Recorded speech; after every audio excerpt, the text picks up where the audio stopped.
आतुरलेले आहोत।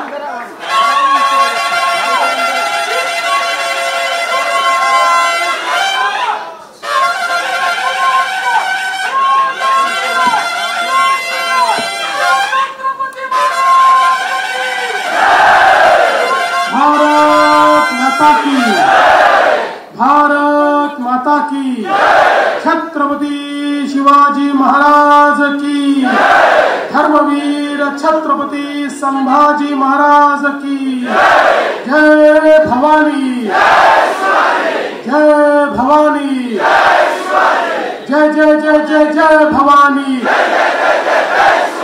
जय जय जय जय जय शिवाजी। हिंदवी स्वराज्याचे सरसंस्थापक छत्रपती शिवरायांना मानाचा मुजरा करतो। भारतीय राज्यघटनेचे शिल्पकार भारतरत्न डॉक्टर बाबासाहेब आंबेडकर यांना मानवंदना अर्पित करतो।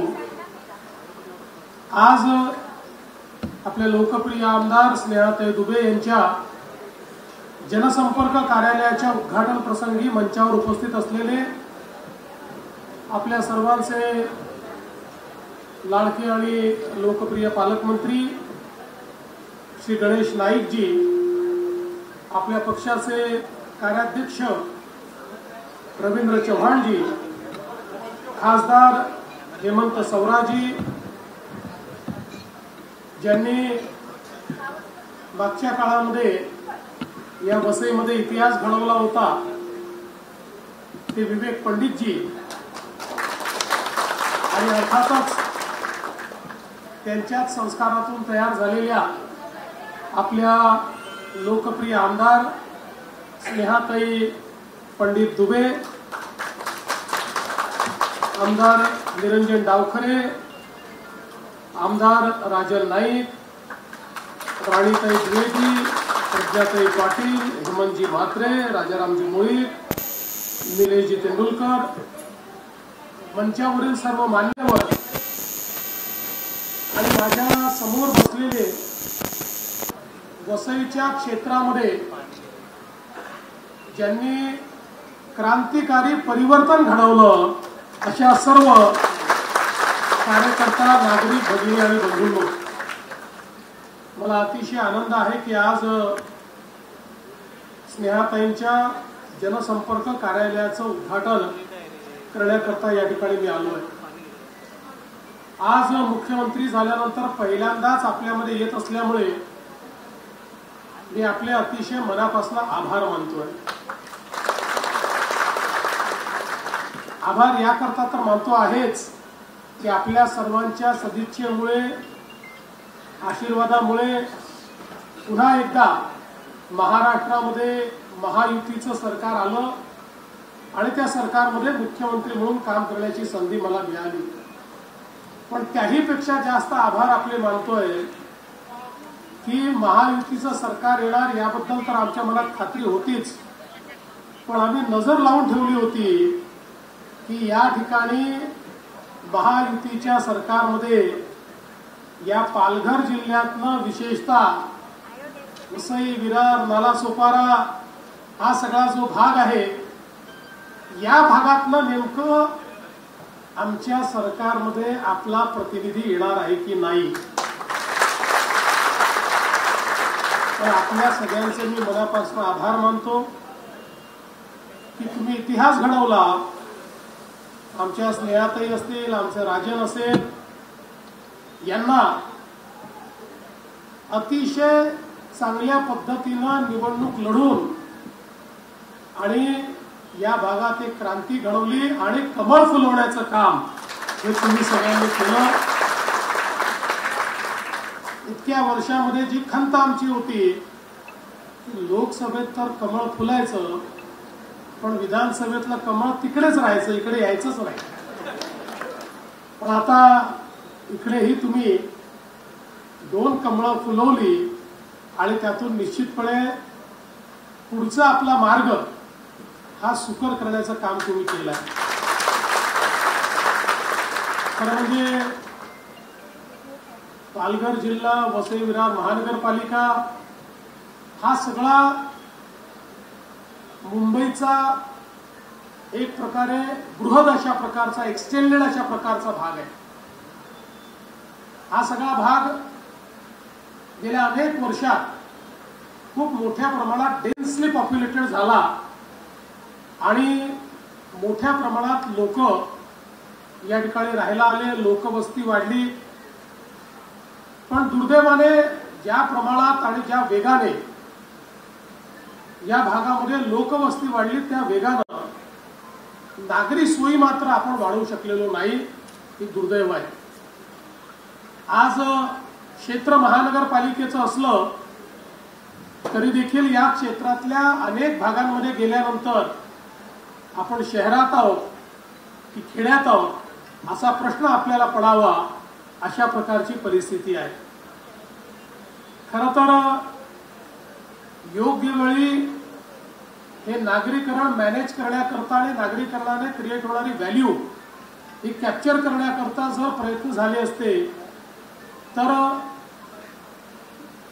मुंबईसारखी किंवा मुंबईच्या अनेक आसपासच्या महानगरपालिकांसारखी सुनियोजित अशा प्रकारची ही महानगरपालिका राहिली असती। पण दुर्दैवाने ही परिस्थिती आपल्याला पाहायला मिळत नाही। वसईसारखं अतिशय ऐतिहासिक अशा प्रकारचं आपलं गाव की ज्याला एक मोठा छत्रपती शिवाजी महाराजांचा, मराठा साम्राज्याचा, हिंदवी स्वराज्याचा इतिहास आहे, आज या ठिकाणी मोठ्या प्रमाणात आपल्याला विकास करण्याकरता काम करण्याची आवश्यकता आहे। आणि म्हणूनच मी तुम्हाला आश्वस्त करण्याकरता आलोय, स्नेहाताईंसारख्या एक संघर्षशील, म्हणजे स्नेहाताईंचा उल्लेख आपण निश्चितपणे, त्यांनी जसं सांगितलं की जन्मापासून त्यांना संघर्ष करायला विवेक भाऊंनी शिकवलं, त्यामुळे संघर्ष कन्या असाही त्यांचा उल्लेख करता येईल अशा आमच्या स्नेहाताई आहेत। आणि त्यांच्या नेतृत्वामध्ये या भागामध्ये आपल्याला एक मोठं परिवर्तन घडवायचं आहे। मी असेल, पालकमंत्री गणेश नाईक साहेब असतील, रवीजी असतील, आम्ही सगळे पूर्ण ताकदीने स्नेहाताईंच्या आणि राजनच्या पाठीशी उभे आहोत। आणि मी तुम्हाला आश्वस्त करतो, या 5 वर्षामध्ये तुमचा गेल्या 20 वर्षाचा बॅकलॉग भरून काढायचा निर्णय आहे।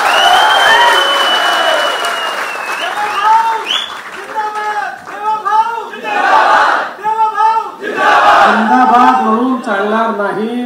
बॅकलॉग भरायचा असेल तर जसं परिवर्तन विधानसभेत केलं तसं महानगरपालिकेतही करावं लागेल। कारण तुमच्या परिवर्तनाची गुरुकिल्ली महानगरपालिकेत आहे आणि ती जोपर्यंत आपल्याकडे येत नाही तोपर्यंत आपण कितीही स्वप्न बघितली तरी ती त्या दरवाजाशी येऊन थांबणार आहेत, ती पुढे जाऊ शकणार नाही आहे। म्हणून आता आपल्या सर्वांना विनंती आहे की जोरात कामाला लागा, महानगरपालिकेच्या दृष्टीनं पूर्ण शक्तीनिशी उतरा, तिथे देखील परिवर्तन घडवा। तुम्ही तिथे परिवर्तन घडवा आणि त्याच्यानंतर मग काय परिवर्तन होत आहे हे 5 वर्ष बघा। आज मला अतिशय आनंद आहे की हे जनसंपर्क कार्यालय या ठिकाणी उघडलेलं आहे। भारतीय जनता पक्षामध्ये आपली अपेक्षा असते की प्रत्येक आमदाराने जनसंपर्क कार्यालय उघडून जनतेमध्ये राहिलं पाहिजे आणि आपलं जनसंपर्क कार्यालय हे जनतेकरता हक्काचं ठिकाण असलं पाहिजे की आपल्याला आपल्या आमदाराकडे गेल्यानंतर न्याय मिळेल, त्याच्या कार्यालयात गेल्यानंतर न्याय मिळेल।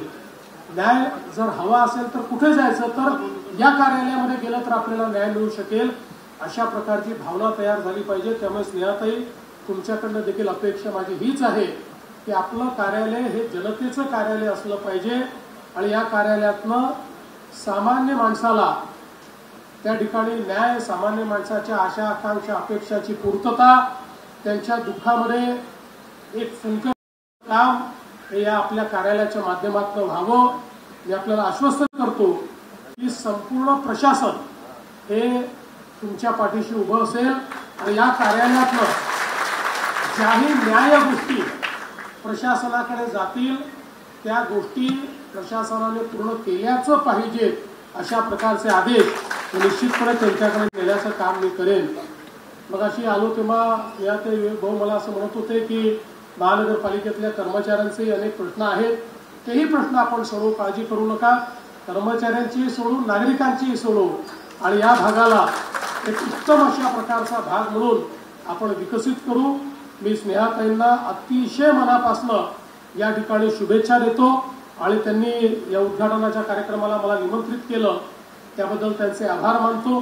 खरं म्हणजे या ठिकाणी गणेश नाईक साहेब आणि रवींद्र चव्हाण साहेबांचे भाषण होणार होतं, पण मला पुढे जायचं असल्यामुळे दोघांच्या भाषणाला मी कात्री लावलेली आहे, त्याच्यामुळे त्यांचे मी या ठिकाणी दोघांची क्षमा मागतो आणि त्यांच्याही वतीनं मीच आपल्याला सर्वांना शुभेच्छा देत मी माझे 2 शब्द संपवतो. धन्यवाद. जय हिंद, जय महाराष्ट्र. कोणत्याही कार्यकर्त्यांनी पदाधिकाऱ्यांनी उठायचं नाहीये, पुढे यायचं नाहीये. मुख्यमंत्री साहेबांच्या